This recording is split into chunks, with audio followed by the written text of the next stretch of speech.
Hello everyone, मेरा नाम है प्रदीपिका और आज हम फिर लेके आ गए हैं आपके सामने आपकी सीरीज का नेक्स्ट पार्ट। हम क्या पढ़ रहे थे बेटा? क्लास 11 का मोशन इन अ प्लेन आपका चैप्टर नंबर 3 कर रहे थे, जिसमें हम क्या पढ़ चुके थे? हम एक न्यूमेरिकल ऑलरेडी आपका कंप्लीट कर चुके थे, न्यूमेरिकल 3.1, एग्जाम्पल 3.1। अब हमें क्या पढ़ना था? Resolution of vector. ओके, चलो ये पढ़ने के पहले सब्सक्राइब करो, लाइक करो और कमेंट भी करो। ओके, चलो और शेयर भी करना अपने फ्रेंड्स के साथ। Now we will start resolution of vector. क्या है बेटा रिजोल्यूशन ऑफ वेक्टर? देखिए भाई, कोई भी वेक्टर दिया हुआ है, जैसे देखो बेटा, आप जब भी क्योंकि आप रियल वर्ल्ड के लिए वर्क कर रहे हो। फिजिक्स क्या है एक्चुअली? फिजिक्स वो चीज है जो थ्योरेटिकल वर्ल्ड को प्रैक्टिकल से कनेक्ट जो करता है, उसे बोलते हैं फिजिक्स। समझ में आया? जो मैथ आप थ्योरेटिकली पढ़ते हैं कहीं ना कहीं, वो जब अप्लाई करने की बात आती है तो वह कहाँ करते हैं आप? फिजिक्स में। समझ में आया? अच्छा, तो रिजोल्यूशन ऑफ वेक्टर से क्या मतलब है बेटा? मान लो कोई वेक्टर है इस तरह से, ठीक है? ये वेक्टर क्या है बेटा? ये वेक्टर मान लो आपको मोशन दिखा रहा है आपके किसी ऑब्जेक्ट का।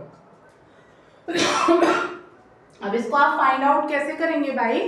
कैसे पता चलेंगे कि एक्चुअल वैल्यू क्या होगी इसकी? कैसे? कोई तो रिलेशन आपको बनाना पड़ेगा इसका। किसके साथ? किसी ना किसी एक्सिस के साथ। किस एक्सिस के साथ? कितनी एक्सिस होती है हमारे पास?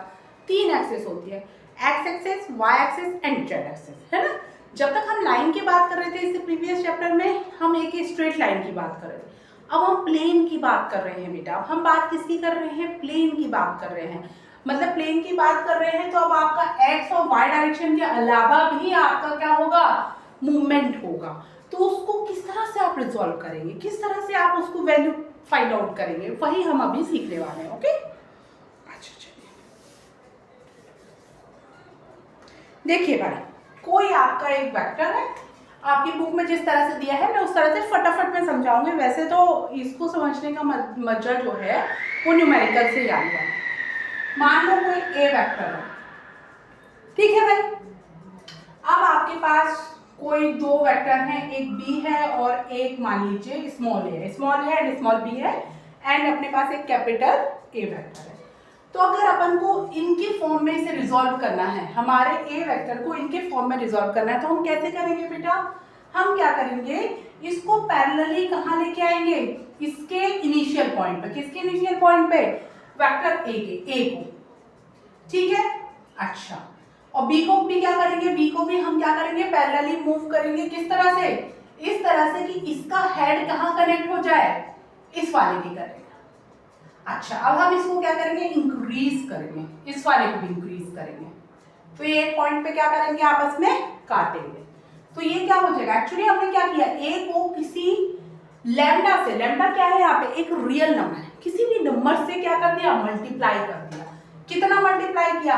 कि फाइनली इस वाले पॉइंट पे ये एक दूसरे को कट कर दे। इतना, इस पॉइंट तक इतना बढ़ा दिया हमने। देखो भाई, जैसे कि मान लो आपका कोई वेक्टर ए है, मान लो आपका वेक्टर ए 5 है, ठीक है ना? लेकिन ये डिस्टेंस 15 है मान लीजिए, ठीक है ना? तो आप क्या कर सकते हैं? इसको 3 से मल्टीप्लाई कर सकते हैं। तो इस केस में लैम्डा क्या हो जाएगा? 3 हो जाएगा। अंडरस्टैंड? सेम केस हमने बी के साथ किया। हमने बी को भी क्या कर दिया? किसके साथ? रियल नंबर के साथ। म्यू हमने एक रियल नंबर लिया, उसके साथ क्या कर दिया? मल्टीप्लाई कर दिया। कब तक कितना मल्टीप्लाई किया? इसकी वैल्यू कितनी होगी कि इसकी वैल्यू कहाँ तक पहुंच जाए? इस पॉइंट तक पहुंच जाए। फॉर एग्जाम्पल मान लो बी हमारा 2 था और ये पूरा का पूरा डिस्टेंस कितना है? पूरा का पूरा डिस्टेंस मान लीजिए 4 है। तो 4 करने के लिए हमें कितने का मल्टीप्लाई करना पड़ेगा? 2 में, 2 का। तो इस केस में म्यू की वैल्यू क्या हो जाएगी? 2। म्यू भी क्या है एक्चुअली? तो उन्होंने बोला इस तरह से हम क्या कर सकते हैं कि अगर हमारा कोई ए वेक्टर है, इसको हम बी और ए के फॉर्म में क्या कर सकते हैं? रिजॉल्व कर सकते हैं। इसका एक्चुअल मीनिंग अभी आपको समझ में आएगा, वो अभी मैं समझाती हूँ आपको, ठीक है भाई? देखो भाई, ये क्या बोला मैंने? ये सब मैंने बी और ए की बात जो की, तो हमको अभी एक्चुअली समझना क्या है? Unit vector. और यूनिट वेक्टर समझने के लिए जो पृष्ठभूमि की रिक्वायरमेंट होती है ना? जो फर्स्ट इंट्रो की जो रिक्वायरमेंट होती है, इस तरह से कह लें, या पृष्ठभूमि की रिक्वायरमेंट होती है, वो ये था। अब हम क्या समझने वाले हैं? Unit vector. एक्चुअली हम क्या समझने वाले हैं? Unit vector. क्या होता है भाई unit vector? A unit vector is a vector of unit magnitude and points in a particular direction. क्या होता है यूनिट वेक्टर? यूनिट वेक्टर क्या होता है? एक पर्टिकुलर डायरेक्शन में यूनिट मैग्नीट्यूड का एक वेक्टर होता है। क्या होता है? यूनिट मैग्नीट्यूड का पर्टिकुलर डायरेक्शन में एक वेक्टर होता है। इसका पर्टिकुलर कोई मेजरमेंट यूनिट नहीं होती बेटा, यूनिट वेक्टर है ये 1 यूनिट का मतलब 1 मीटर हो सकता है, 1 किलोमीटर, इस तरह से, मतलब यूनिट वेक्टर है। इसके लिए पर्टिकुलर कुछ यूनिट मेजरमेंट यूनिट हम नहीं रखते हैं, ठीक है। ये है क्या? यूनिट वेक्टर इज क्या है भाई? ये is a vector of unit magnitude and a particular direction, okay. It has no dimensions and unit. इसकी कोई डायमेंशन नहीं है और इसकी कोई यूनिट नहीं है। यूनिट से मतलब मीटर, किलोमीटर, सेंटीमीटर, ये नहीं है उसकी, वो यूनिट वेक्टर है, ठीक है। अच्छा, it is use to specify a direction only. ये किस लिए यूज हो रहा है? सिर्फ डायरेक्शन स्पेसिफाई कर रहा है। ये क्या करेगा? सिर्फ डायरेक्शन स्पेसिफाई करेगा। जैसे कि ये एक्स वाई जेड 3 कोऑर्डिनेट है, ये पहले ही मैं आपको समझा चुकी हूँ। किस कैसे समझाया था मैंने ऐसे बताया था कि कोई क्यूबॉइड ले लीजिए आप, क्यूबॉइड का कोई भी एक कॉर्नर पकड़ लीजिए, वहां से जितने भी ये 3 लाइनें जाती हैं, ये तीनों लाइनें एक दूसरे से क्या होती हैं? 90 डिग्री पर होती हैं, और इन्हें ही हम किस तरह से मानते हैं? एक्स, वाई और जेड कोऑर्डिनेट मानते हैं, ठीक है ना। तो हमारे कौन कौन से कोऑर्डिनेट होते हैं? X, y and Z.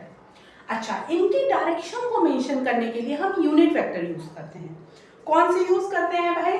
I, J and के, ठीक है भाई। अगर हम यहाँ पे सिर्फ क्या लेते हैं बेटा? अगर हम सिर्फ वैल्यू लें, अगर हम इनको मॉड के अंदर डाल दें, क्योंकि ये क्या है एक्चुअली, ये यूनिट, ये क्या दिखाती है? यूनिट वेक्टर क्या है? केवल आपके डायरेक्शन मेंशन करते हैं। इसमें यूनिट मैग्नीट्यूड की है ये, ठीक है ना, ये और पर्टिकुलर डायरेक्शन मेंशन करती है। इसकी कोई डायमेंशंस नहीं हो सकती, और क्या नहीं हो सकता? इसकी कोई यूनिट नहीं होती कि किलोमीटर में है, मीटर में, समझ में आया? अच्छा, अगर हम इसको मोड में रखें तो इनकी वैल्यू क्या होगी? मोड में मतलब क्या हो जाता है? मोड के बाहर जो भी कोई भी चीज आती है तो वो क्या हो जाती है? प्लस में ही रहती है फिर वो, ठीक है ना। एब्सोल्यूट वैल्यू, इसको क्या बोलते हैं हम? अगर इनकी एब्सोल्यूट वैल्यू हम निकालेंगे तो वो क्या होगी? हमेशा 1 होगी, ठीक है। अच्छा, अभी ये सिर्फ थ्योरेटिकल बातें हैं, आपको बहुत समझ में नहीं आ रही होंगी तो टेंशन नहीं लेना, अभी समझने वाली बातें आने वाली है, ठीक है, वो ध्यान दीजिएगा।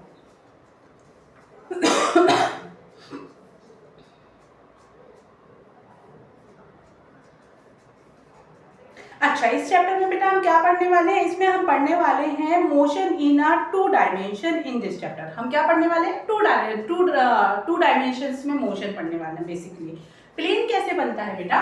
ये एक, मान लो ये बोर्ड एक प्लेन है, तो इसमें कौन कौन सी डायरेक्शन है? एक ये है और एक ये। प्लेन की बात कर रहे हैं ना, कौन कौन सी डायरेक्शन है? ये है और ये है। अगर हम इसे मोटाई भी दे दें, अगर हम इसे मोटाई भी दे दें तो तीसरा डायरेक्शन भी आ जाएगा। अभी कौन कौन से हमारे पास? X and Y. अगर हम इसमें इस तरह से डेप्थ दे दें तो वो क्या हो जाएगा? जेड हो जाएगा। इस चैप्टर में पर्टिकुलरली हम किसकी बात करने वाले हैं? ये बोल रहा है कि 2 डायमेंशन की बात करेंगे, ठीक है। चलिए, अब आपको मजे की बात अब स्टार्ट होने वाली है, ठीक है, तो अभी आप कहीं मत जाइए।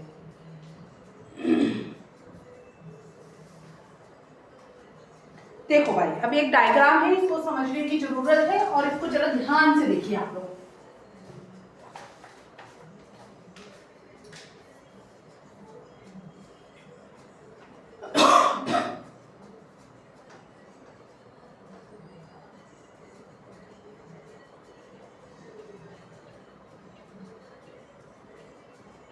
ठीक है, आई कैप, जे कैप और के कैप क्या है? यूनिट वेक्टर है। किस डायरेक्शन में? एक्स के डायरेक्शन में, वाई के डायरेक्शन में, जेड के डायरेक्शन में रेस्पेक्टिवली, ठीक है भाई। अच्छा, अभी क्या है, मान लो ये हमारे 2 डायरेक्शन। अभी हमने क्या बोला? इस चैप्टर में हम एक प्लेन की बात करने वाले हैं, इसका मतलब हम 2 डायमेंशंस की बात करने वाले हैं नॉर्मली। ये क्या है अपना x है और ये अपना क्या है भाई y है, ये अपना o ओरिजिन है, ठीक है भाई।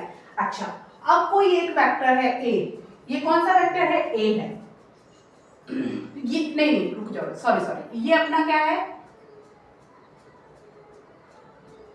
ये a1 है, ये वाली डिस्टेंस कितना है a1 है और ये वाली डिस्टेंस कितना है a2 है, करेक्ट। तो इनका रिजल्टेंट क्या है, इनका रिजल्टेंट a है, ठीक है। अब मजे की बात ये है a1 ax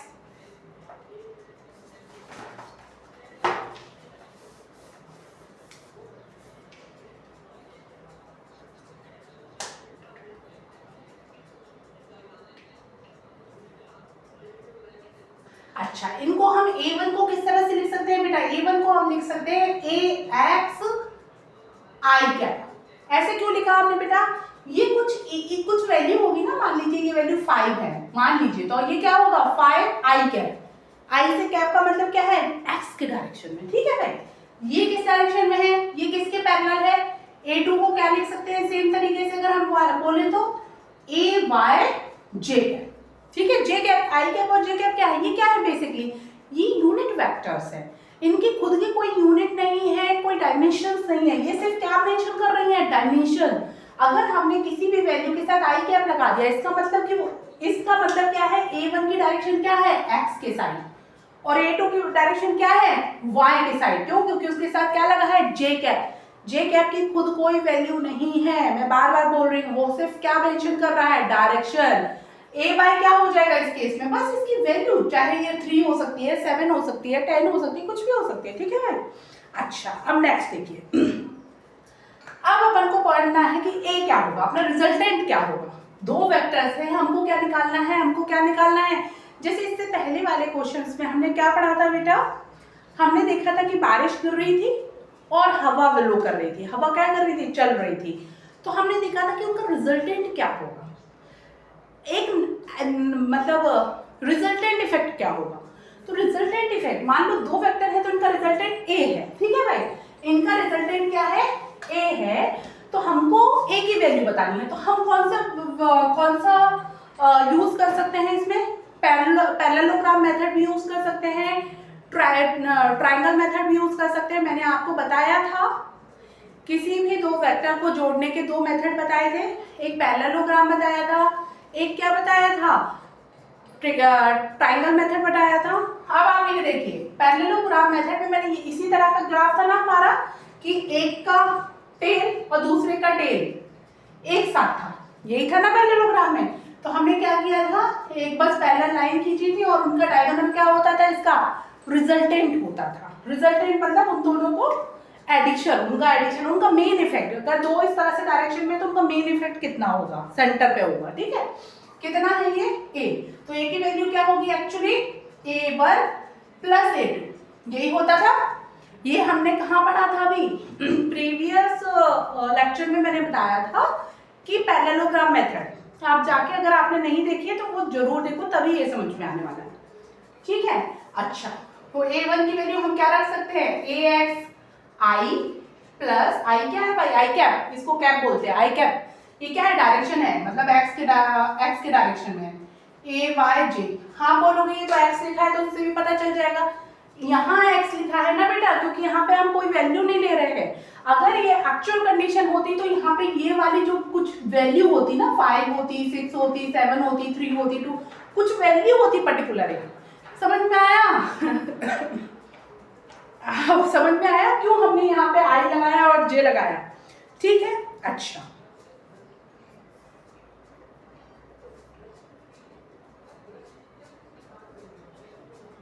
ठीक है, समझ में आया। तो ये क्या है ax क्या है, ये कोई वेक्टर है नहीं, ये वैल्यू है, लेकिन ax i लग गया, i कैप लग गया तो ये वेक्टर बन गया, समझ में आ रहा है कि नहीं।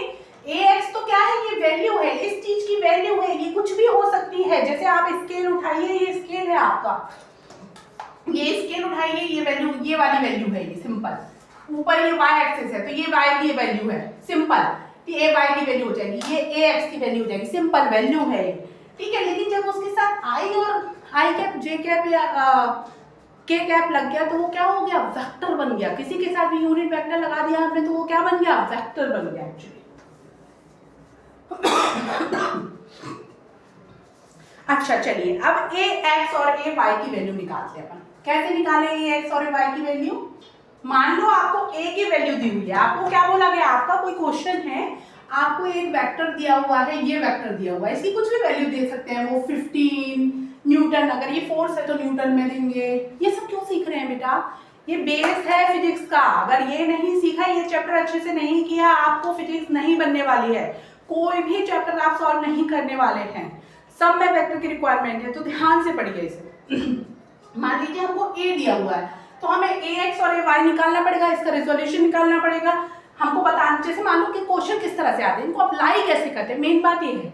मान लो आपको कोई दे दिया कि कोई फोर्स लग रहा है, किस डायरेक्शन में, इस डायरेक्शन में फोर्स लग रहा है। मान लीजिए ये 45 डिग्री है, मान लो, और नहीं 45 नहीं, 30 डिग्री है मान लो, है ना, कुछ भी हो सकता है, ये थीटा की वैल्यू कुछ भी हो सकती है। अपन में से 30 लिख लो, 40 लिख लो, अपन यहाँ पे थीटा ही लिख लेते हैं कि कोई फोर्स है जो एक्स एक्सिस से थीटा डिग्री पर लग रहा है, किस डायरेक्शन में, अपवर्ड डायरेक्शन में, और इसकी वैल्यू दी हो कुछ। तो आपको अगर पूछा जाए कि इसका impact x direction and y direction में कितना होगा, तो कैसे रिजॉल्व करोगे? या फिर एक्स और वाई की वैल्यू दी हो और अपन को रिजल्टेंट पूछा जाए तो कैसे करोगे? वही मैं आपको यहाँ पे बता रही हूँ बेसिकली। और इस तरह के क्वेश्चंस आपको नीट जी हर जगह मिलेंगे, तो बेस समझो उनका। एक एक क्वेश्चन रटने से फिजिक्स नहीं होती, फिजिक्स का बेस क्लियर होना चाहिए, और मैं बेस ही क्लियर कराती हूँ अपने स्टूडेंट का, ठीक है। अब आप देखिए, अब हमें ए एक्स और ए वाई की वैल्यू निकालने बोले। अभी तक तो क्या था, अगर ए की वैल्यू, ए एक्स और ए वाई की वैल्यू है तो हम क्या कर रहे थे, ए की वैल्यू निकाल रहे थे। अब मान लो ए की फॉर्म में हमको ए एक्स और ए वाई की वैल्यू निकालनी हो तो कैसे निकालेंगे? देखिए भाई, आपने ट्रिग्नोमेट्री पढ़ी है, 10th में आपने ट्रिग्नोमेट्री पढ़ी है, क्या होती थी?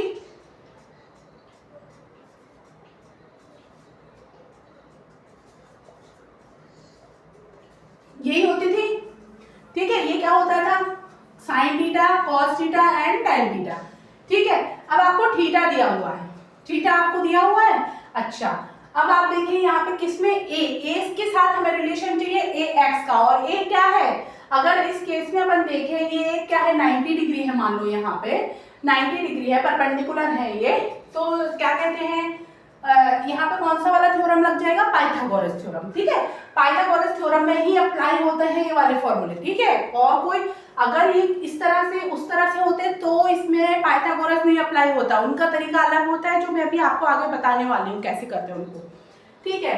अभी ये क्या है, परपेंडिकुलर है दोनों तरफ, तो हम यहाँ पे क्या लगा दें, पाइथागोरस थ्योरम, ठीक है। पाइथागोरस थ्योरम क्या बोलता है बेटा, पाइथागोरस थ्योरम बोलता है कि हमें ए के साथ रिलेशन चाहिए है, A1 का।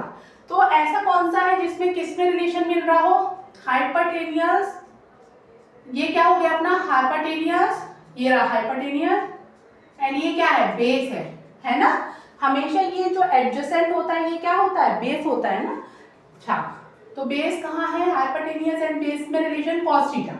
तो मतलब हम क्या लिख सकते हैं, कॉस थीटा बराबर में क्या लिख सकते हैं भाई, बेस क्या है अपना A1, और अपना रिजल्टेंट क्या है A, करेक्ट, यही है ना।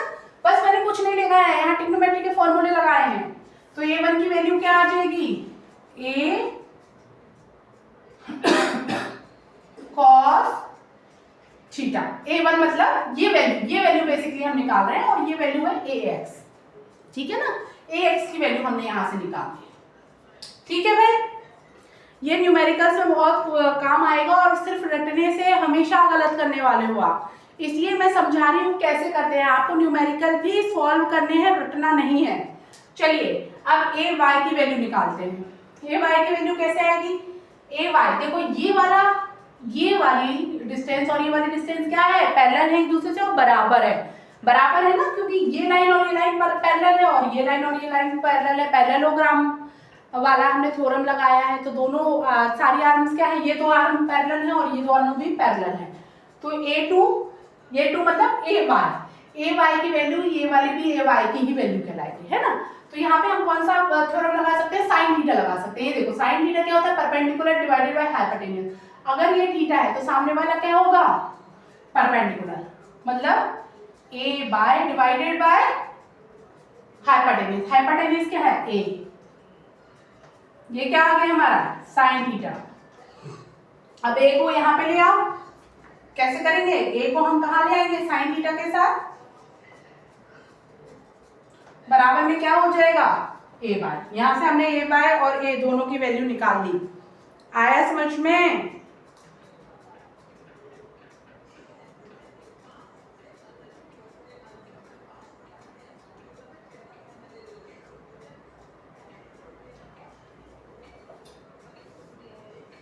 अच्छा चलो, अब एक आप ट्रिग्नोमेट्री का एक और, ये तो हमारे ax और ay की वैल्यू आ गई, हमारी ax और ay की वैल्यू a के फॉर्म में आ गई, ठीक है।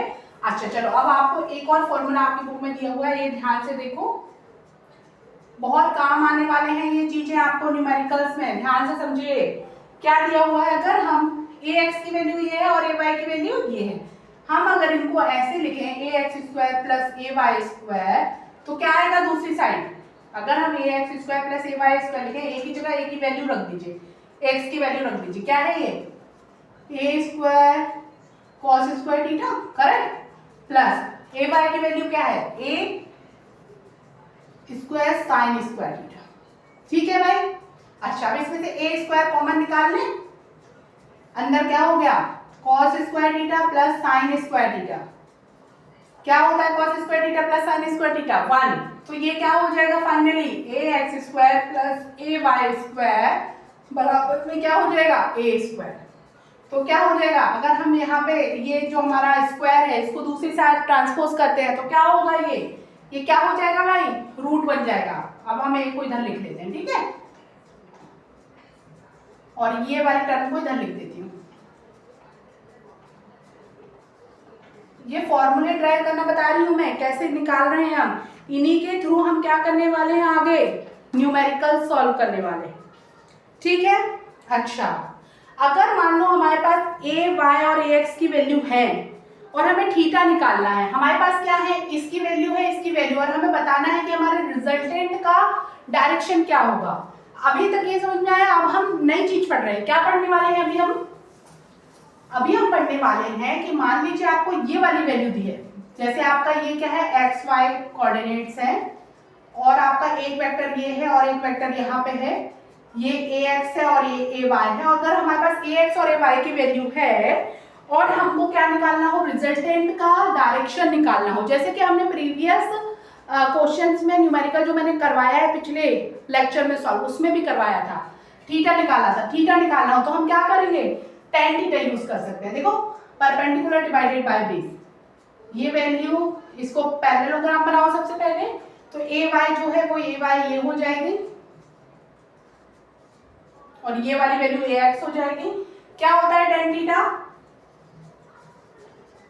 Perpendicular divided by base, perpendicular क्या है a बाय और बेस क्या है ax, तो इससे हम क्या निकालेंगे थीटा की वैल्यू, कैसे, tan inverse ay by ax, correct.